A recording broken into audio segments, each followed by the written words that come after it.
I don't know, maybe it's the worse it gets out there, the more I just, it's just like sitting in front of a fireplace, a hearth, or as I used to say, a hearth.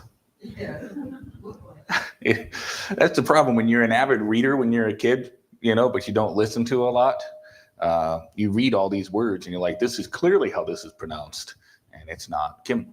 Wasn't there a Keith Green song about Come Away? Come away with me, my love. Yeah. Oh, yes, yes.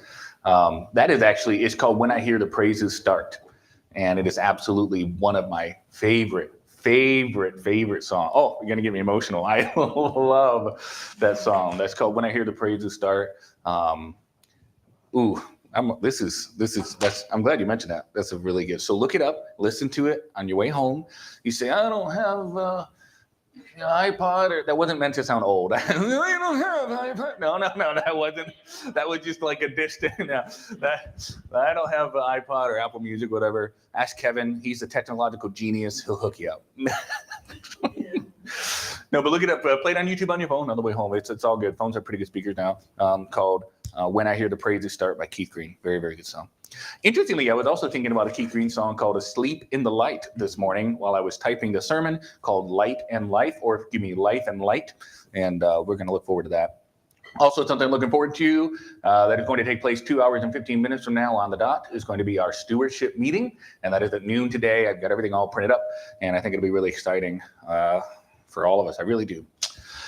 Okay, basics of biblical literacy. The goal in this course is to become skilled readers who can appreciate the Bible in its ancient context and see its beautiful, unified story. That's heaven calling, and it wants your attention. Amen? That's cheesy. Okay. So, by way of review, we just review the opening four each time. That's it. And we do this by design here. I keep forgetting to change from 3 weeks ago. It's like from 5 weeks ago now. The big idea is the Bible is written primarily as a story. That's right. The Bible is not one book, but a library. Yes, the Bible is a blank partnership. Divine human partnership. Y'all weak on this one. I'm just going to let you know. I'm not pulling any punches. The weak sauce is poured on to point 3. All right, we need to strengthen. We need to pump up those numbers, the rookie numbers. The Bible is a divine human partnership, and you might say, "Well, I actually say it a different way." That's totally cool. I'm being a bit of a punk this morning for fun, but just try to remember that the Bible did not come to us on golden plates. It is a divine human partnership, and again, that's not amanuensis. Amanuensis is that somebody's writing. Oh, hey, I think I'll sit down. At various times in various places. God, no. This is not where God's controlling. Yeah, no automatic writing. That's pagan stuff. You're too close to Halloween to suggest that. Okay, but no, this is God partnering with humans to write the Bible. You say, I don't really understand how it works. I promise, no one does fully. But there is something about the Bible and its enduring power that we know that God had His hand out in some ways outside of the internal attestations to its inspiration. Right? It wasn't the auto pen. No, we saved that for 21st century presidents. Okay. And lastly, the Bible was written for us, not to us. For us, not to us. The closest we'll come is when Paul is writing these letters to the churches. A lot of those have been written to us in terms of transcendence, but not in terms of direction. In other words, we are not the Church of Corinth, but we still struggle with some of the same things that the Church of Corinth struggled with. You say, why'd you pick the worst one? Because y'all are nasty. You know, they're joking. Come on. It's because we all wrestle with the same things. We do. That's the beauty of the Bible. It's timeless and it touches us where we live. Okay. So those are the big ideas of the course. This week, we're going to examine another aspect of biblical narrative, which is setting. There'll be something a little peculiar about 1/6 of the way into this video. There's one part where they talk about setting and how when you watch a horror movie, you expect a horror film or something scary to pop out. And they do a bit of a grotesque, scary face on there. And I know we have young people in the crowd. And here's the thing, guys. I just want to take this a second to say, Halloween, right? Halloween was originally a Christian holiday. It stands for All Hallowed. It's a hallowed evening, which is before All Saints' Day. Pumpkins were Christian practices. The original trick-or-treating was a Christian practice that they would go to. It just really, really fascinating. I got a podcast on the episode or the issue, and I think it's worth mentioning. However, even in my embrace of Hallowed Evening as a celebration, it's still wise to reject a lot of the grim, macabre things about Halloween. And if you notice, every year we're getting more and more into celebrating the gore and the blood and the violence and the death. That's not what Hallowed Evening was all about. It was a special, wonderful day that did talk about death. It was about the death of the martyrs. And so in ridiculing death, they were celebrating their power over death as Christians. It was a beautiful thing, but today it's just become about celebrating death itself. So all of that to say, I don't really do scary images. We don't really do them in our home because God hasn't given us a spirit of fear, right? Power of love and sound mind. So at some point in the video, what I did was I downloaded the video, edited it in iMovie, did a Ken Burns crop over to the left and kind of zoomed in on one part of the video. So it might look a little weird, but I'm just doing that to crop out what's happening on the right side of the screen. So, but what is happening is they show a scary picture, and then they talk about how the biblical authors invert the expectation. And then it shows that same scary ghoul with oven mitts and a baking tray full of cookies with a smile on his face. And so they're doing that to try to say it's not what you would expect. So anyway, just a brief explanation for why the video might look a little wonky. That's why. In every story you've ever heard, the action took place somewhere, and that place is called the setting. And since we've been learning how to read biblical narratives, let's talk about how settings work in the Bible. So, settings are a crucially important tool in the hands of the biblical authors. Really? Yeah, think of it this way. When you start a story, everything is new. The plot and the characters are a mystery until things unfold. Yeah, we have no idea what to expect. Except, authors can use the setting of a story to prepare you for what's coming. How so? Well, let's say a story begins in a courtroom. What do you think is going to happen?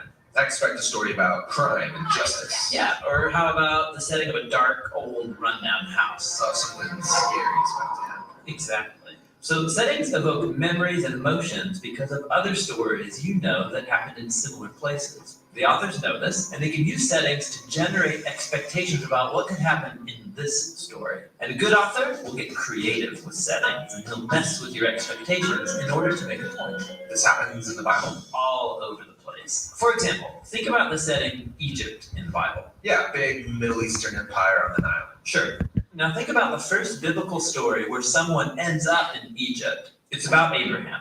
God calls him to journey by faith to a new land, and he promises to give him a huge family. So he sets out, but he arrives during a famine.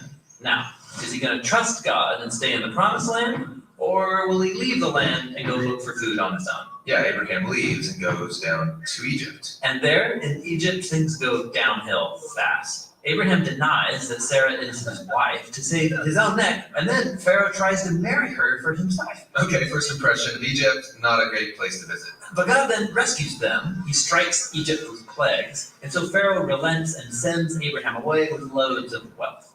So, what do we learn about Egypt as a setting from the story? It's the place people end up because of stupid decisions, but it's also a place where God comes and rescues his people. Yep, and the next main story in Egypt follows the same pattern. Abraham's great-grandsons make a bunch of stupid choices, and they eventually lead them to Egypt because of another famine. Down in Egypt, though. So generations pass, and the family ends up as slaves in Egypt, and what do you think is going to happen? God's going to send some plagues and rescue his people. It's like he saw it coming. After the Israelites get back to the promised land, God tells them to never go back to Egypt for any reason. It's the place of trouble and oppression. So when future biblical characters go to Egypt, I'm supposed to cringe.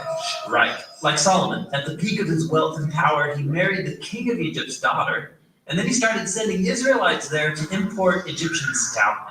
And then, a generation later, that alliance goes bad. Egypt oppresses Israel all over again. So biblical settings carry with them all these memories of previous stories, which create expectation. Yeah, it's a brilliant literary device to infuse stories with meaning.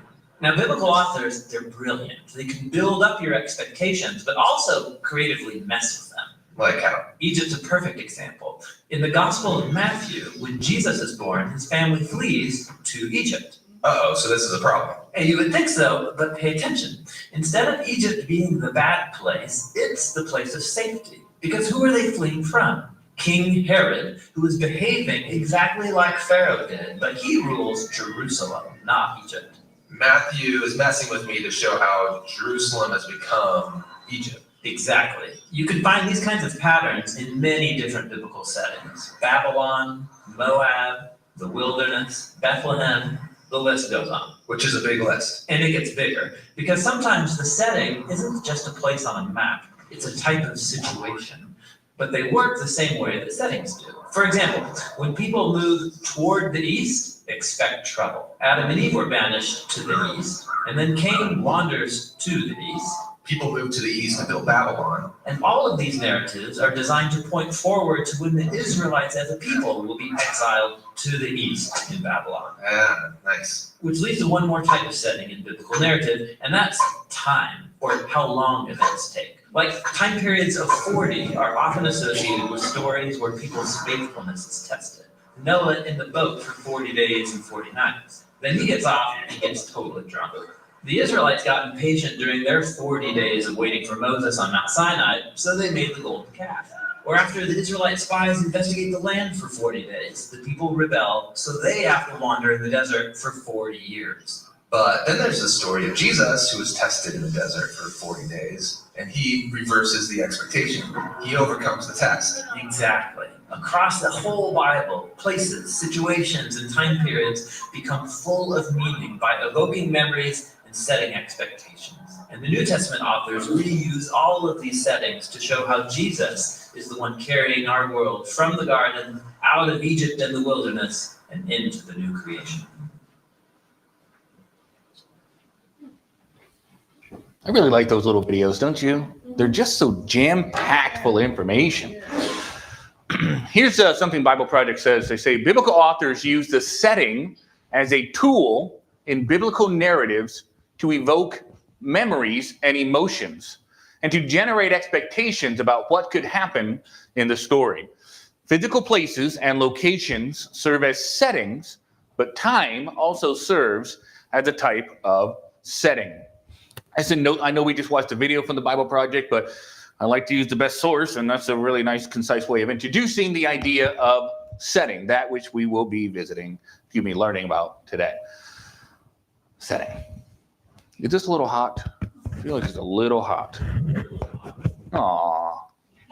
Go on. Okay, I moved this down a little bit. I think this is a little bit better. Okay. Just as with character, there's no such thing as a narrative without a setting.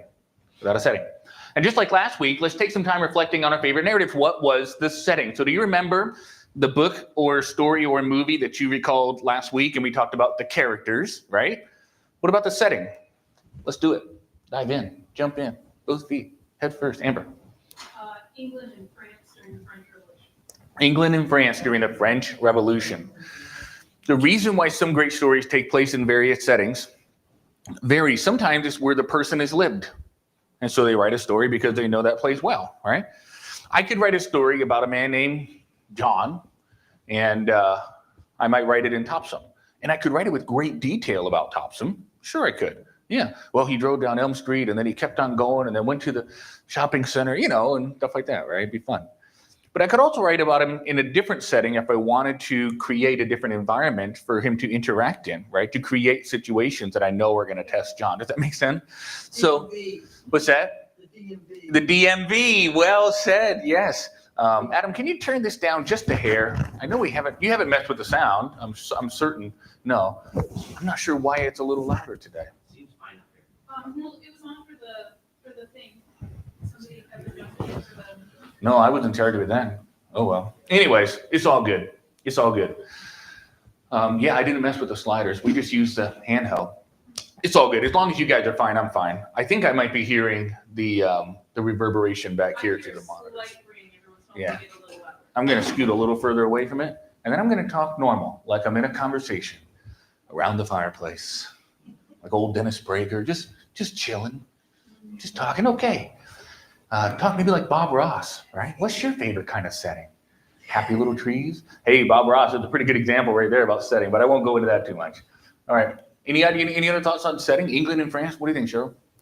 I like a lot of stories like Lord of the Rings or Treasure Island, and the story is like the journey. Yes. That's where the main thing takes place, is the journey. Yeah. How they intrigue. And stuff. Almost as if the locations are a character themselves in the story, right? They're there for a reason. Like woods, dark woods, they're a character. They're a bad guy. And you're like, well, it's just trees. It's more than that, right? Kev? Of course, one of the best Western authors, known man, Louis L'Amour. Louis L'Amour. Louis. Louis. And Louis. Tons of histories in his books. Of course, most of them are Western. There were some other, but he would actually travel into an area and go off the beaten path. And Yeah. learn the topography and study old maps, and then he would build the story around that area, which is just beautiful. Yeah. He would actually be able to describe the hills or the arroyos, or, and it was just, Yeah. like, that's just really cool.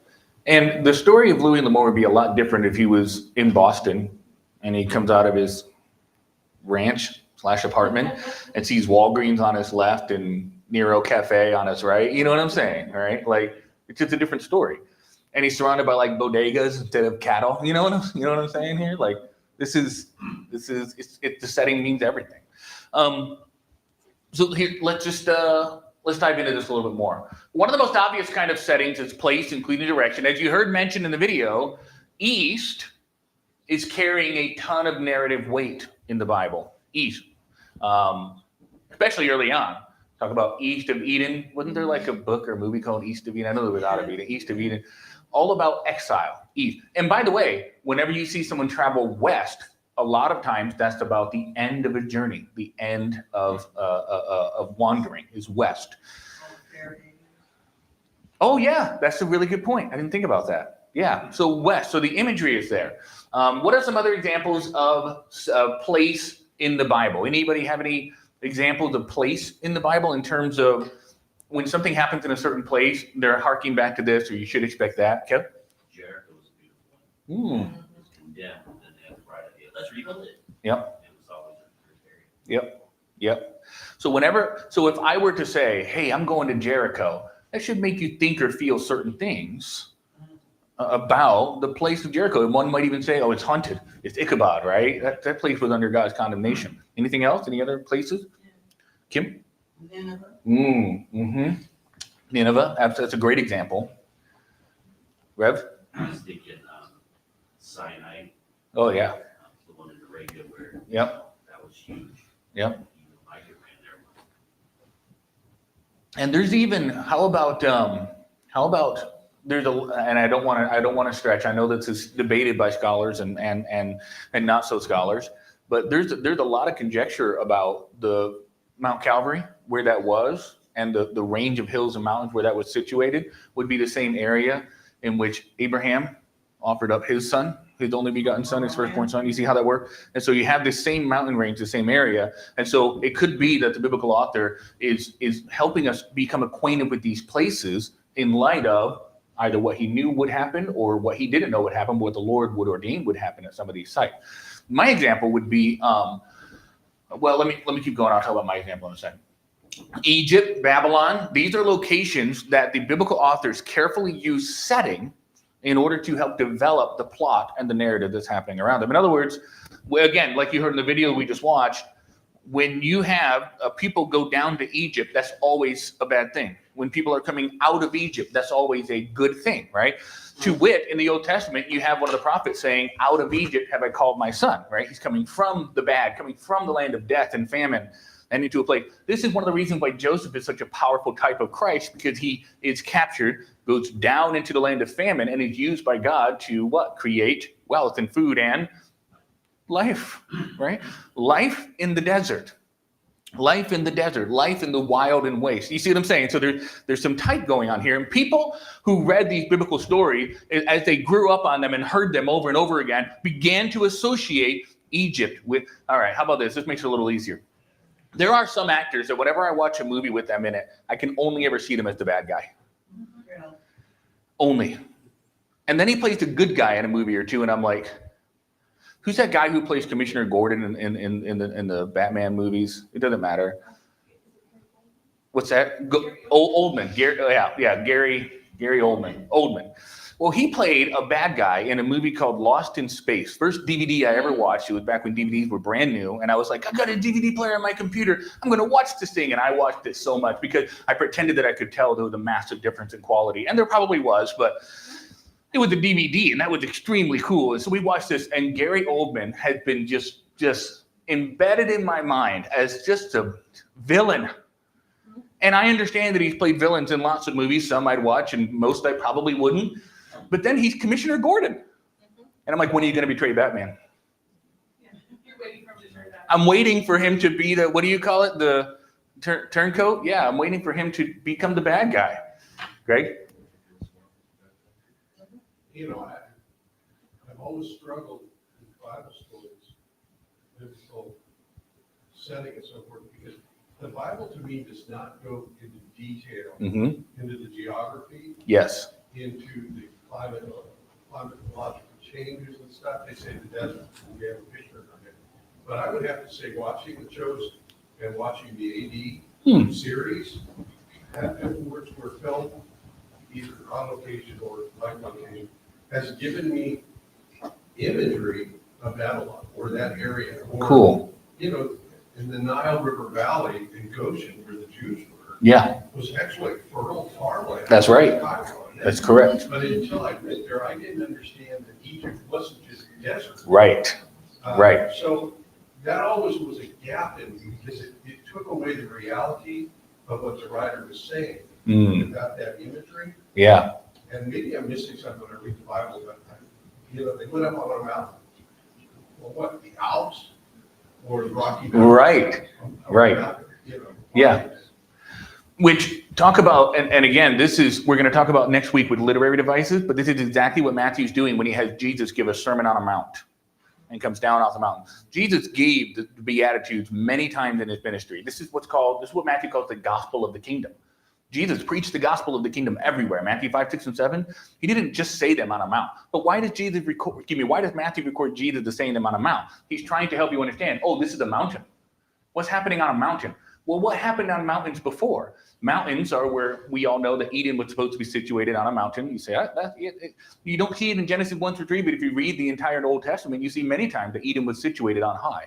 It was the place where heaven intersected with earth, right? You have Eden on the top of a mountain. And then what do you have? You have Abraham and Isaac go up to the top of a mountain. Then what do you have? You have Mount Sinai, where God encountered Moses on the top of a mountain. Mountaintop experiences are called that for a reason, right, Kim? It's always in the scripture just situated on mountains. It's actually really cool. Next week, you're actually going to see, that'll play in next week video, the idea of Eden being on a mountain. And it's really, really cool. All kinds of biblical literature supports that. Kim? What was the mountain where Moses died? Was it Pisgah or Nebo? Oh, from Mount Pisgah's lofty heights. I cheated because of the hymn, but I believe it's Mount Pisgah. That's right. Oh, was it Nebo? Well, to your point. It might be the same mountain. That's a possibility. At the risk of sounding biblically illiterate, which is exactly what this class is supposed to make us not, I don't remember which mountain, but the fact that we don't even know which mountain because there's so many mountains in our head from reading the Bible should clue us in that mountains are an important recurring theme of setting and place in the scriptures, right? So, mountains. Let's see, Egypt, Babylon.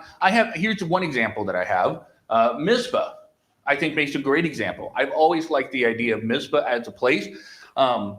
Mizpah, a lot of people feel like there's two towns called Mizpah, one named after the other in the history of the scriptures. I'm not going to read all my notes on it because they get a little bit dry, like Ben Stein, dry, right? But it's the place where they elected Saul as king, right? It's a place where they all came together to condemn the Benjamites in Judges. They all came together to do that. In fact, I wish I could remember this, but there's things called like Mizpah covenants or Mizpah ornaments in Hebrew culture because Mizpah was seen as this place where God makes covenants with people and where decisions are made that will seal deals in scripture. And so whenever you read Mizpah in the scripture, you're supposed to go, I recognize that town, right? So this is the importance of setting. And again, if you're just reading through the Bible to say, well, I got to my Bible 4 times in a year, I'm spiritual, but you miss the depth. Oh, saints, it's like this. I hate to use it. We've been talking about media all morning and movies and things like this. So I hate to use another one, but here we go. There's a game called Minecraft, and it's a great little game. If you only stay on the surface in Minecraft, sure, you can have fun. And you can build some stuff. You can cut down some trees, and you can.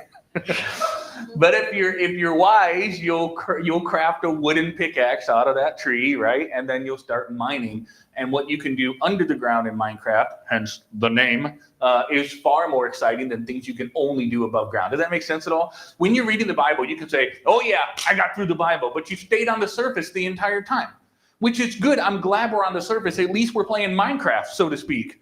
But digging into the Bible is where we can experience a well-orbed and fully situated message of God to our minds. Understanding, character, setting, all of these biblical nuances, all of these literary devices that were carefully put in for a reason. And Greg, when you were talking earlier about The Chosen, I haven't had the pleasure of seeing The Chosen yet. It's completely my fault. It's not, I don't have time. We all have time for what we want to do. I don't know why. Swap that for next generation for a little bit. How dare you, sir? Okay, no, okay. So here's the deal, right? Don't step on my toes. So here's the deal. Chosen helps us visualize setting in the Bible, which is great. I'm not one of those guys that just, wow, Chosen's an abomination. I think Chosen can be a helpful tool as long as we understand what we're watching. However, what did people do before they had Chosen? What did people do before they had TV, before they had pictures, before they had those cool red things that you put over your eyes when you were a kid with a little button? And they were so cool. What is it? Viewmaster. I knew you'd know, bro. Kev? I was reading a study a long time ago about how like the Alfred Hitchcock radio programs were much more brutal for the psyche because we were picturing it in our heads rather than visualizing it. And this was before, all the graphic things that they could make in the movies. So you were actually seeing when the swamp thing came out of the swamp, you're like, holy cow, we were freaking out because we were visualizing what we could think. Yep. And our imagination is 10,000 times more powerful than AI. Yeah. The War of the Worlds. Yeah, or the War of the Worlds is a great example. Yes. Well, actually, they were having so many problems with the shark and Jaws that they hardly showed the shark, and it made it much more scary. Yes. Because you didn't know where it was. Yes, your imagination fills in the blanks. Now, imagine, if you will, I know that's pretty good. That was pretty on point. Imagine, if you will, that all through history you have learned that emeralds are bad. They're cursed. They're awful. And anytime somebody goes to an emerald mine, in your people's history, it was always a bad thing. They were either slaves, or the emeralds were cursed, or a giant emerald fell down and crushed somebody. Just awful. Everything that had to do with emeralds was bad. And you just knew that. I didn't have to write that down. That was just part of your history as a people. And nobody had to explain that to you. Does that make sense? Then you're reading something where it says, and Britt got an emerald for his wife for her birthday. People who don't know the background, people who don't know the setting, will miss that what I'm doing for Amber isn't a nice thing. It's a curse thing. Does that make sense? Not that I would ever do that much. She's like, I'll take an emerald. You know what I mean? But like,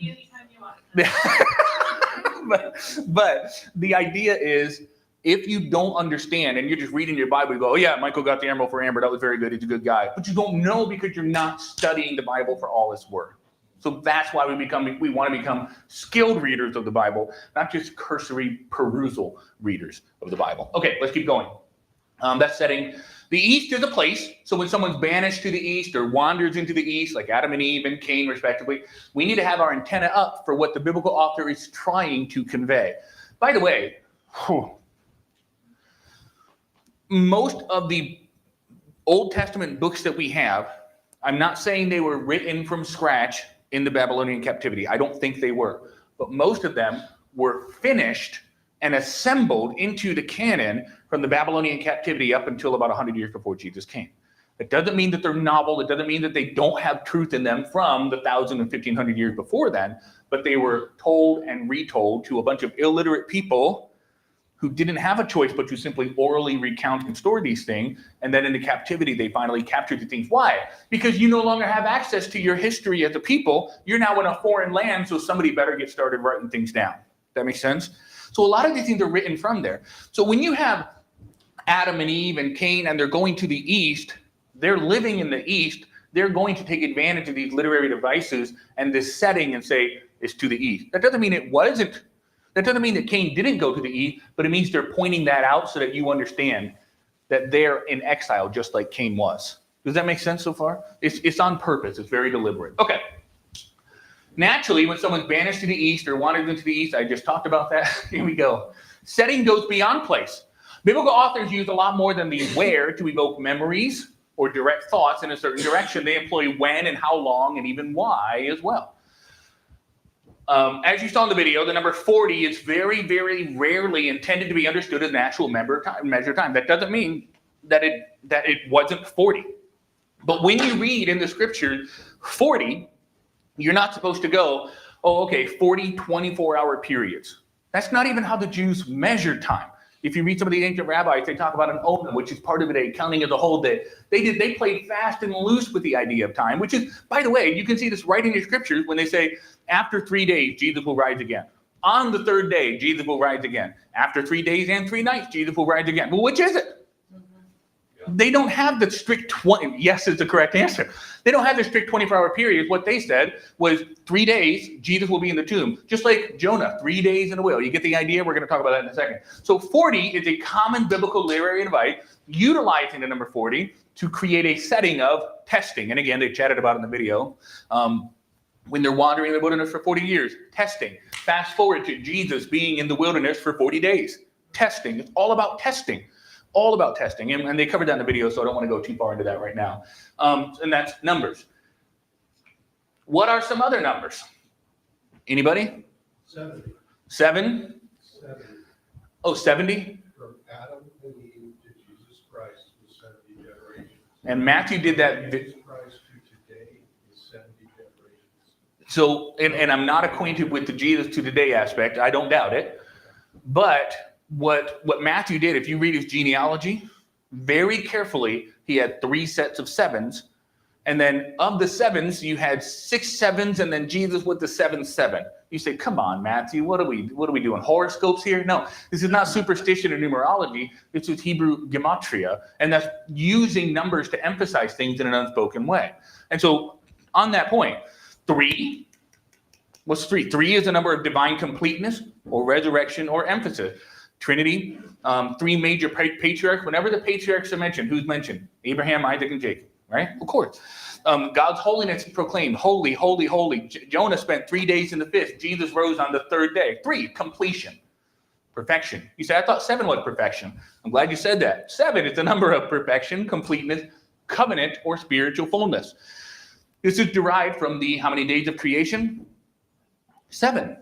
And they're all, and you see days 1, 3, and 5 are creating. Days 2, 4, 6, however it goes, is the filling of those. You see how that works, and it's ordered. And then on the 7th day, does the 7th day end in the creation narrative in Scripture? No, it does not say in the evening, in the morning, with the 7th day. It doesn't, because the 7th day is perpetual, the day of rest. Jesus is our rest, which is why in Hebrews it says that Jesus is the rest. He's putting this all together, and we should too. 7 years of famine, 7 years of plenty, 7 feasts of the Lord, marching around Jericho 7 times. So many instances in Revelation, 7 churches, 7 seals, 7 trumpets, right? And then even in the book of John, 7 I am statements, 7 miracles, and 7 witnesses to Jesus' divinity. 3 sets of 7s. This is not accidental. You say, I don't know about that eerie, weird stuff. This isn't eerie and weird stuff. Eerie and weird would be, I've taken 14 steps up to the pulpit, and I will take 70 steps once I'm up there, and then I will take 3 breaths. No, that's weird. This is the biblical authors carefully counting and using these numbers to make you think, I see what he's doing here. These are winks at you from the text. These are the biblical authors carefully saying, this is what I'm trying to tell you, and here's how this sounds. It's absolutely gorgeous. How about 12? How many tribes were there? 12. How many disciples were there?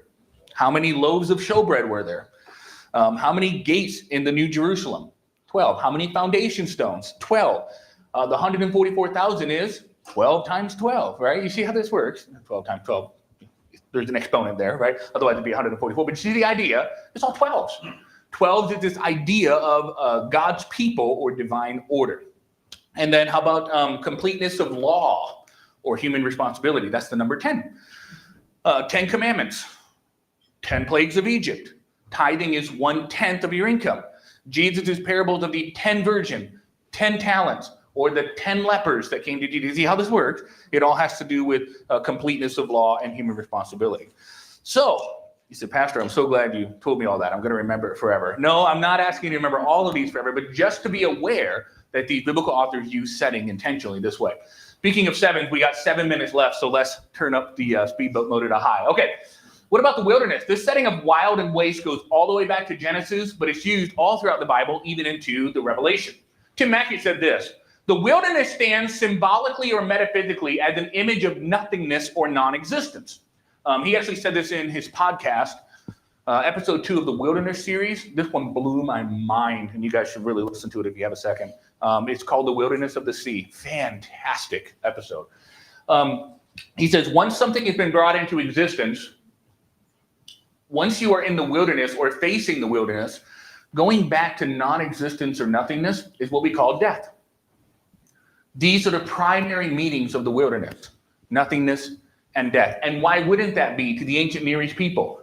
Do things grow out there by themselves? No. Thorns, bulrushes. You see the other word, desert. You have scorpions, you have jackals. But you're not going to walk into a desert and be like, oh man, all this shade, these rivers, streams of plenteousness, right? You know what I'm saying? It's not going to happen in the desert. You have to work the sweat of your brow in order to even come close to cultivating food. It's not given to you from the earth. You produce it, which, by the way, isn't that what Jesus said to Adam? After you sin, you're going to have to now work the earth. He didn't have to before. He will now. Why? He's in the wilderness. Does that make sense? So now Adam is leaving life and going to death. Eve is leaving life and going to death, which is really interesting for two people who are named human and life. Adam means human. Eve means life. So human life is now leaving life and going into the desert. These are not accidents in the text. God is trying to teach us something through his word. In Isaiah 34, God is described as using construction imagery, ordinarily used to build things up, but he's going to systematically destroy the land of Edom. Is there a setting theme for Edom all over the Bible in Edom? It's really, really interesting. He's citing that God will stretch over it a measuring line of wild, tohu, and a plumb line of waste, vohu. Tohu vabohu. Tohu vavohu. In Genesis 1, and the earth was without form and void, the Hebrew words there are tohu vavohu, without form and void, wild and waste. You've heard me say this before, right? Sure. So when he says, I'm going to stretch a measuring line of wild, and I'm going to lay a plumb line of waste, God is saying, I'm going to reduce Edom to back before they had life. They're going to be wilderness setting now. It's going to be without form and void. You see how God is using this here? It's absolutely beautiful. It's the same as Genesis 1. Another wilderness word is found in the word tehom, alongside the tohu vavohu. This word refers to the deep. And darkness moved upon the face of the tehom. Tehom. This in the Hebrew, this is absolutely gorgeous. You ever read the Psalms about the Leviathan? I'm not saying the Leviathan wasn't a dinosaur or things like that. Could very well have been an ichthyosaurus or a tyrannosaurus or any of the sauruses. I have fun talking about that. But of all things, we know what it was an ancient Near East picture of the dangers of the wildlands and the wastelands and the deep seas. In other words, when you went into the deep sea, you didn't come back. That's not just ancient. If you go out on a big old military boat, and a lot of times you're cruising right along, we're talking real big, somebody falls overboard, they don't always get them back. And we're talking, they're right there. You understand how dangerous the deep sea is? Even with all of our technology today, you go to the deep sea, you're lost. The Leviathan gets you. See how that works? And so the ancient Near East people had this way of conveying the fear and the dread of the tehom. They said it's dark, it's wild, it's waste. No life is there. You say, but it's all water. It's salt water. It's a false hope. You see how that works? And the tehom, the Leviathan lived in the tehom, which is amazing because you see all these psalms about how God has smitten the Leviathan. What is that about? It's about God asserting his dominance over death and giving life where there normally would be none. Isn't that amazing? I just love it. Anyways, this is creation brought life from death. Oh, and by the way, when God brought the earth out of the waters, that's what the Bible says God did. He didn't just go poof and there's land. He didn't create islands floating on the water. He brought the earth out of the water. What is he doing? He's bringing life out of death. Do you see the imagery? This is all setting. This is all setting. So in Jeremiah 51, the prophet's talking about how Babylon used to be the praise of the whole earth. Now she's captured and she's swallowed up by the tumultuous waves of the sea. She is now submerged. And what is Jeremiah trying to say? He's saying that now Babylon has been decreated by the deep. I'm not going to, that's a pun, I'm not going too deep into this. I'm just trying to convey what Hebrew, if you would, I just beg you for these next 3 or 4 minutes of your time. He's trying to convey what an ancient Near East reader would be understanding as they read this text, as they hear it read to them. When you hear God, when you hear Jeremiah saying, oh, Babylon, you were once amazing and now you're swallowed up by the deep water. Did Babylon, did it ever get flooded physically? No. What's he talking about? You've been decreated. Now there is no life. Now you have been swallowed by the Leviathan, which, by the way, in Jonah, the great fish, what do you think that's supposed to be a picture of? Death itself. Anyway, this is all amazing. Okay, so keep going. Now Isaiah 21, he writes a poem called The Oracle of the Wilderness of the Sea. If you open up Isaiah 21, read verse 1, it says, this is the oracle of the wilderness of the sea. Some translators go, this has been corrupted over time. There's no way that someone would write something so dumb as the wilderness of the sea. You can't have a desert in an ocean. But what they weren't picking up on is something that skilled readers do pick up on, is that the wilderness is an overarching metaphor. The sea is an overarching metaphor. And he's trying to say, Isaiah is trying to say, that this wilderness of the sea, this death of the death, is the deepest. Well, Isaiah is combining two very similar settings, Tohu Vabohu and Tehom. They both represent death, that which exists outside of the boundaries of life and goodness and safety and nourishment and flourishing. Isaiah is writing a scathing, excoriating oracle. But if you don't know the context or the setting, you go, oh, he's writing about a wilderness and a sea. You see how that works? I don't want to lose you. So John uses this to describe a good thing. Fast forward. There is tons of Genesis 1 language used in Revelation 21 and 22. But another that's used is when John says, and there is no more sea. Now, time out. We know that a river flows from the throne of God, from the holy city. Where did it flow into? Well, rivers lead to seas. You know, they have places where they stop, even if it's a Dead Sea. Well, what happens? Why did he say there's no more sea? Don't you think it's very likely that John is speaking using this same Genesis 1 and 2 and 3 typology by saying there's no more sea, there is no more wilderness? Why would he go as far as to say that? Oh, here's why. Because in the Genesis account, in Genesis 1, 2, and 3, Adam and Eve sinned against God. They said, no, we won't have it your way. We're going to have it our way. And they were expelled out into the wilderness. And now John is taking this opportunity to say, now there is no more wilderness. There is no more sea. There is no more dark, scary place outside. We're all inside the holy city forever. Life, abundance, flourishing. It all makes sense when you understand that John's not talking about a body of water. That's forward. So that's setting. There's a lot more that can be said, clearly. But there's another dimension introduced by setting that we're going to check out next week. And this dimension is called design patterns. And it's absolutely fantastic. So saints, if you are a Christian, I can presume that most of us in this room profess to be Christians. And I think most of us in this room are Christians. If we are Christians, why would we not make it the most important thing to learn all about how God is communicating his word to us in the scripture? Does that make sense to you? I got some nods. All right, good. I can tell I went a little fast, and maybe some of you are like, Pastor, can you give me those notes? Yes, I will give you the notes in the chat. But all of this to say that setting in the scripture is so important to understanding the intent of the biblical author. And this has been what lesson is this, Adam? 6? This has been lesson 6 of basics of biblical literacy. Let's break for 10 minutes, go and love somebody, and we'll start at about 10:36, 10:37.